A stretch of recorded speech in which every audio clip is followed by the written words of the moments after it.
I am in the upper balcony bar of the Colosseum on St. Martin's Lane between Act 1 and Act 2 of La Traviata when I realise I am invisible. I mean, I had suspected it before, but always regarded it as an annoyance. That night, however, I realise it is a gift.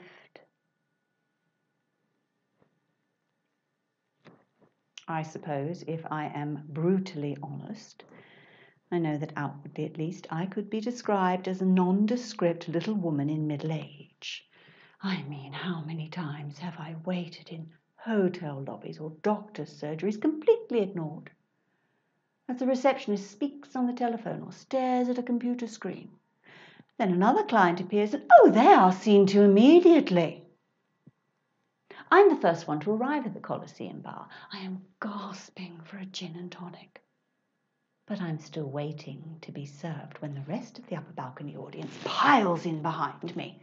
Ignoring me, the bar steward turns to a florid man at the back who pushes his way to the front and orders 8 drinks.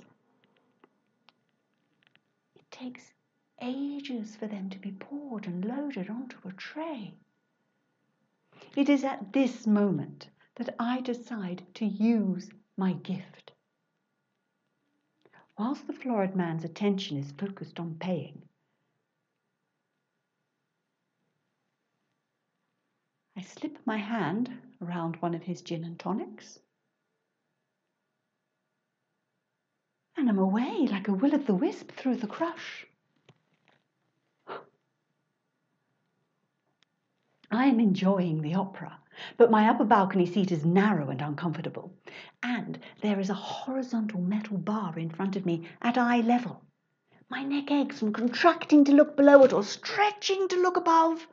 The stage is postcard size, and the entire back and left wing are obscured.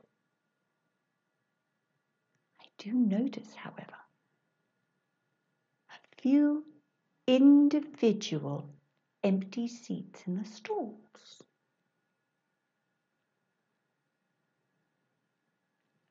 Surely no one would notice if an invisible woman occupied one. So I down my gin and tonic and descend the long flight of stairs to the better carpeted area of the theatre. In the main auditorium, I wait until all the audience have returned.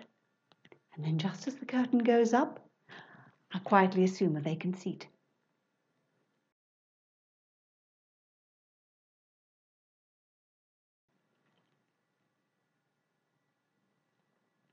Since that night, I have used my gift to great personal advantage. I love big sporting occasions like Wimbledon or the Lord's Test match, and I notice that the hospitality boxes are never full.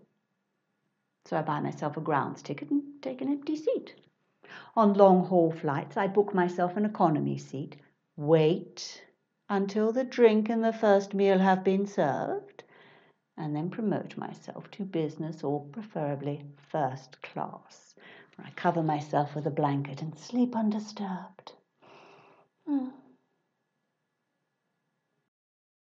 I book myself a room in a modestly priced pension close to one of the best hotels in any town or resort I visit.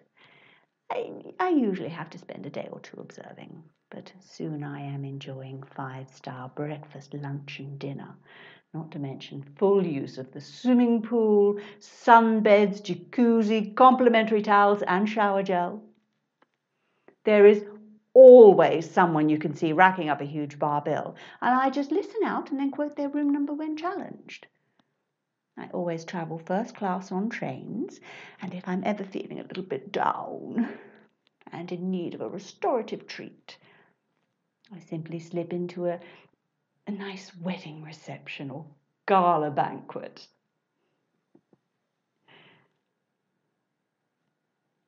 Of course, invisibility isn't just magic. No. One has to be particularly selective in choice of invisibility cloak. I have several, for example. There is the standard opera theatre kit. grey silk frock, slightly ruched with a single strand of pearls.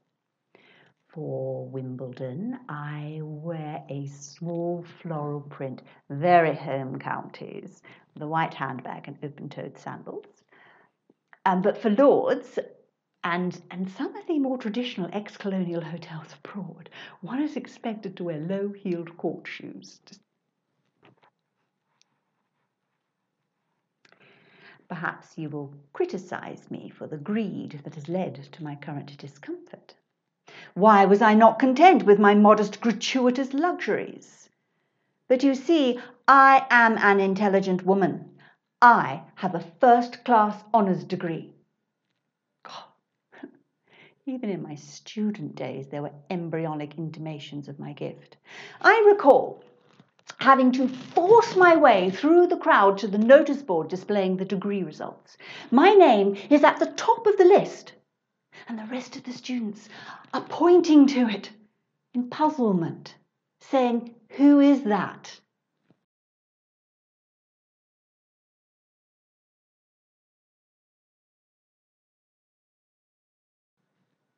For 25 years, I work at the bank. I am an integral part of international money transfers, but my colleagues barely acknowledge my presence.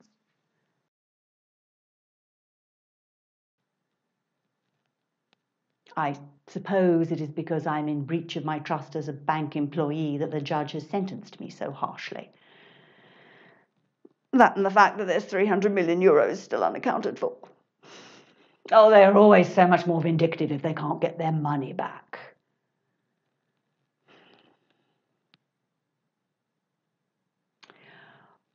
Although I am detained here for 12 years, I regard my confinement as temporary, for I do not envisage my leaving this place would be particularly difficult for me to accomplish. But how did I get caught, you may ask? Oh, the irony of it. I was convinced that even if they did suspect me, there would be no evidence. If it came to court, they would have no witnesses, and the money, oh, it is so cleverly stashed, they will never trace it back to me. I am at my desk, quite certain that no one notices the occasional sleight of hand at my keyboard, adding an extra zero here or there. Quite certain that none of the 3 large male security guards that patrol our workstation is watching me. But the 4th security guard, small, sharp-eyed little bitch, there all the time, watching my every move, my nemesis. It's her testimony that convicts me.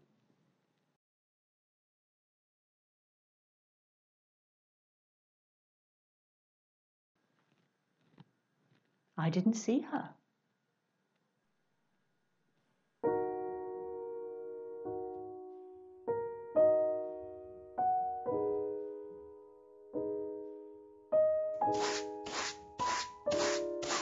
The mess these passengers make. Mind you, I found a pipe the other day. Exchanged it on the market for some cotton. I run up some dresses for the girls with that, do as Christmas presents. Every job has a little bonus.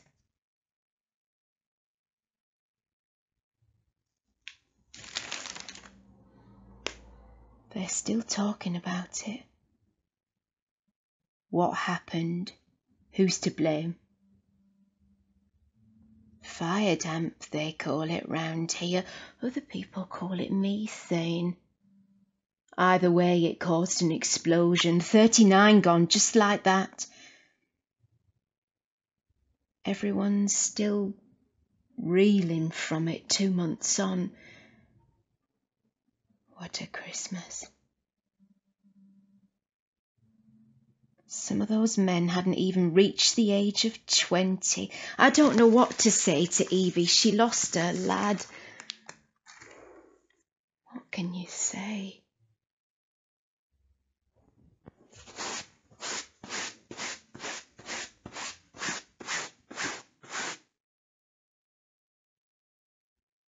He was a big man, my husband.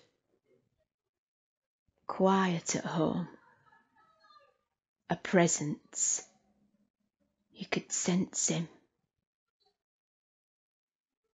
Children never spoke when he was at table. He never had to put up with their noise. Always the same announcement when he came home. Breadwinner's here. Tired all the time he was. And filthy 6 nights a week. I had to get the bath ready, haul it up from the cellar, take it back down again later. He didn't want to see it once he'd had his bath. Sometimes, when I was pouring the water, I'd think about what it must be like, working down there in the dark. Out to sea on a fishing boat or down the pits. That's the choice round here for fellas, and the pit pays better. My dad was a miner too, he was good to us. It was just Mam, me and my sister. Tight-knit we were. Oh, I wish our Isabel was here now. I'd talk to her. She's trapped, frozen forever at the age of 8. Was it scarlet fever? I wasn't well after they told me. I can't remember. Oh, I wish I had a timepiece. Maybe I'll find one. No, I'll have to hand it in. I only keep small things, that's me rule. I could do with knowing the time, though. I want to miss last orders. I don't want drunken oafs following me home. An hour Flo will have to get to bed. She's got school tomorrow. She likes school.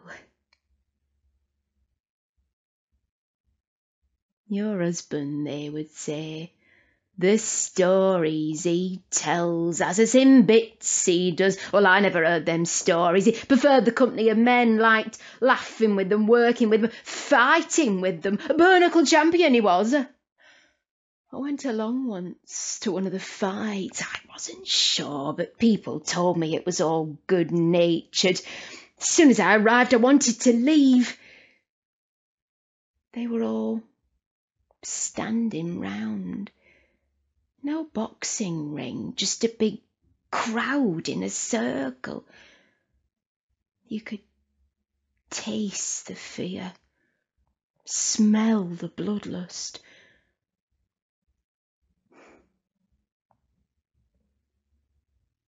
I wanted to leave, but someone spotted me and pulled me to the front. I looked down, ashamed. I could see bloodstains from previous fights. They said, "Your Tom's on next." I was meant to be the proud wife. I had to stand there as he belted the soul out of some poor lad. And when it was over, and the lad was spitting blood, his eyes swelling, they patted me on the shoulder, as though I'd achieved something. I felt sick.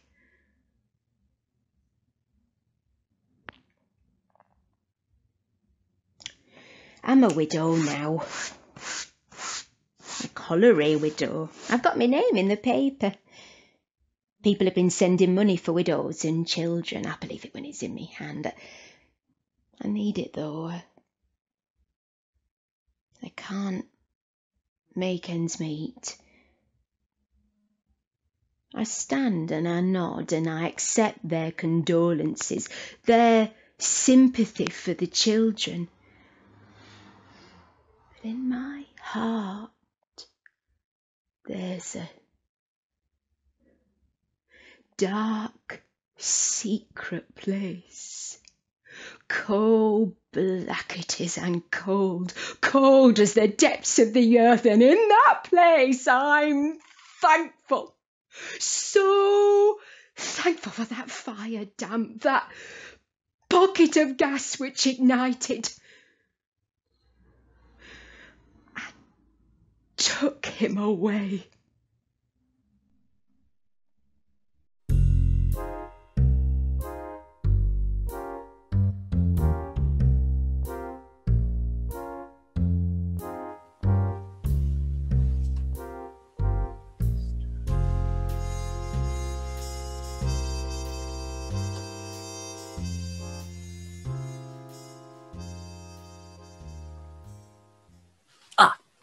Good afternoon, Mr. McIntosh.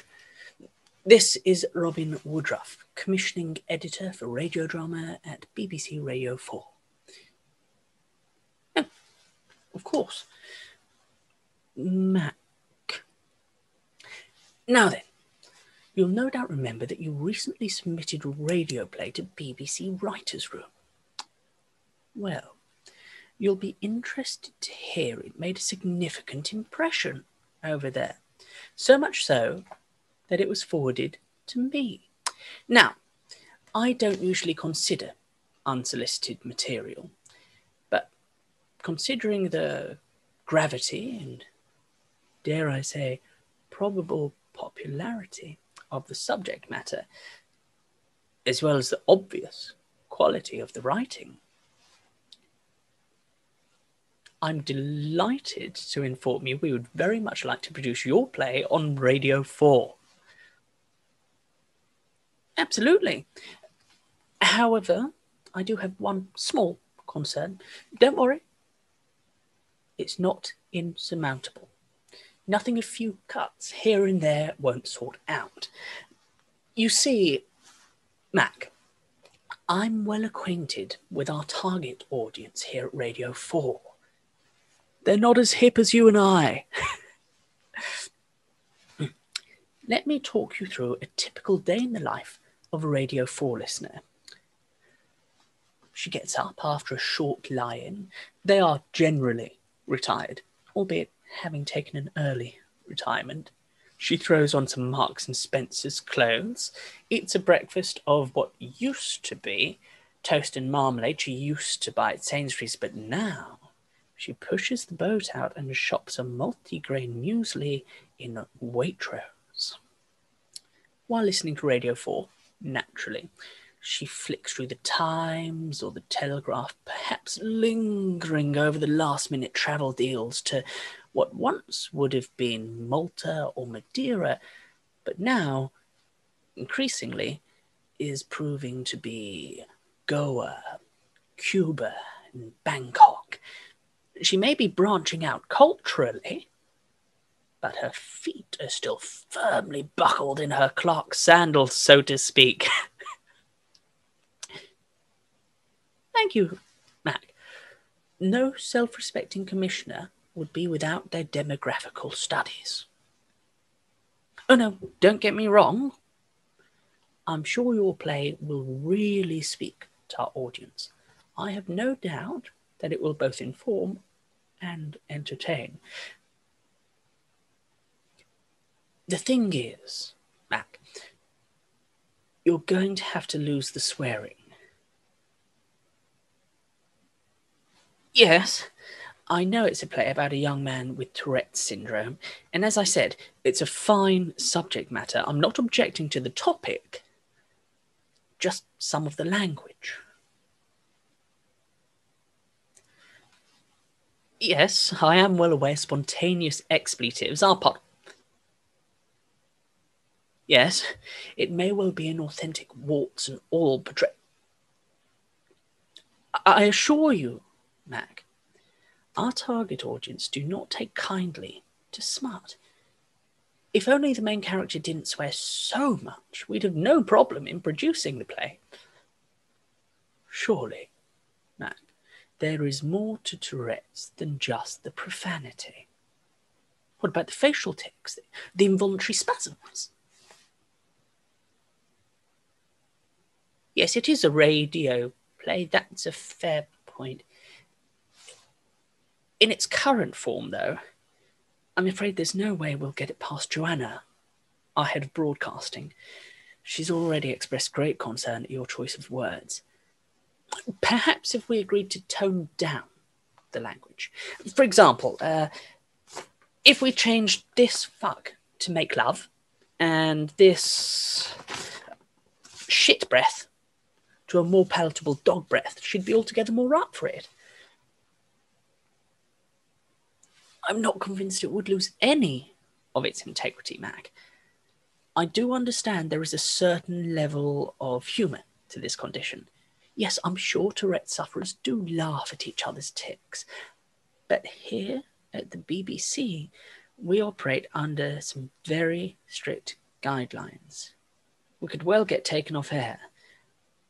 Besides, in my experiences, audiences never find rude words funny. They see it as an excuse for lazy writing, just a way of getting cheap laughs. For instance, I really can't see them finding anything remotely amusing in Spunk Bubble or Throbbing Wang.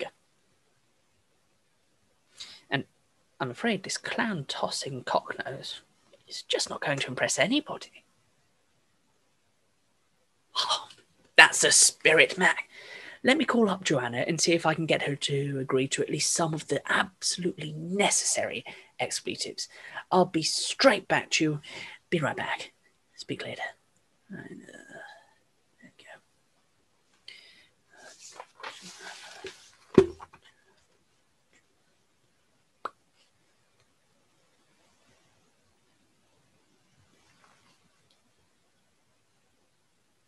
Ah! Hello, Joanna! It's Robin. Joanna, do you remember that play script we spoke about the other day? The Tourette's one-off 30-minuter. That's the one. Well, listen, I have spoken to Mr. Mackintosh, and as long as we maintain the artistic integrity of the piece, he has agreed for us to moderate some of the language so as not to offend our audience. Joanna, trust me, I'm certain if we can get a firm grip on this, we can pull it off to a satisfactory conclusion. Of course. I'm all yours. Right. Before we start, where do you stand on Fanny? Not a fan? And Prick? I see. Well, that's good to know. I've also got a couple of bollocks here. Want me to snip them?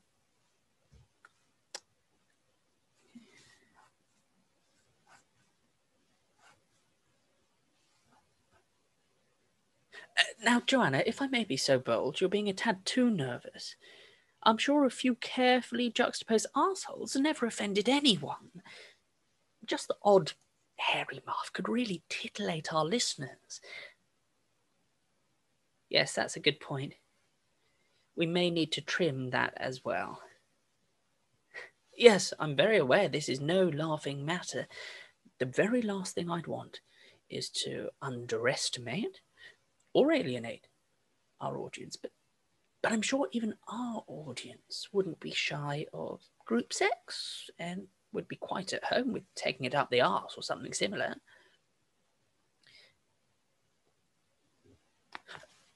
I'd be eternally grateful for you letting me have that quick feel of your Fanny, Joanna. Whilst we're at it, would you consider giving me a small hand job rather than going full out for the double Dick Doris Day?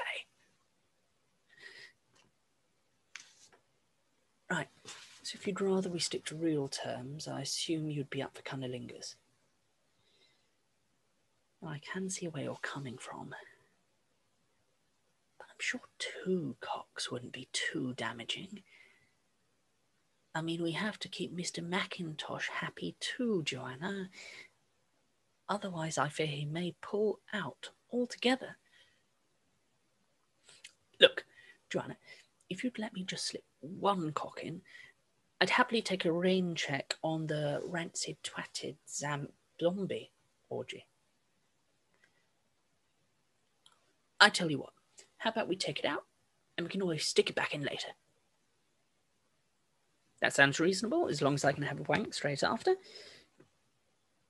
Excellent. Now, was there anything in particular you wanted to point out? The clitoris? And where exactly is that? Right, give me a second.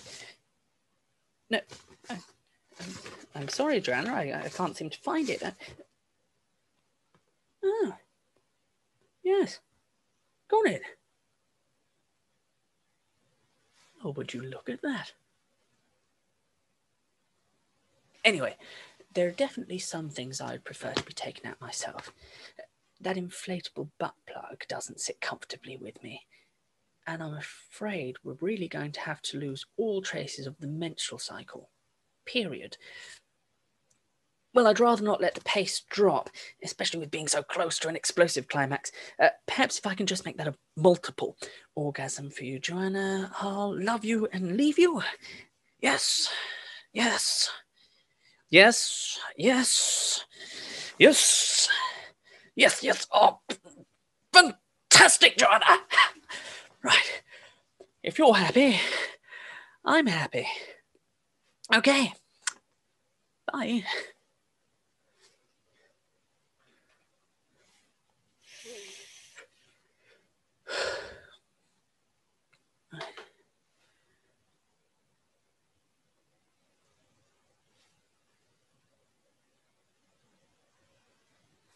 Mac, it's Robin again. Great news. I've just spoken to Joanna, and we've reached an agreement. We've had to revise some of the dialogue, but she's extremely excited for this play. She's absolutely gagging for it. I do understand that this is a compromise for you, Mac. But let me tell you this. If all my years of broadcasting have taught me one thing, it's that producing a play based entirely on the expression of filth, obscenity, and innuendo is an extremely bad idea.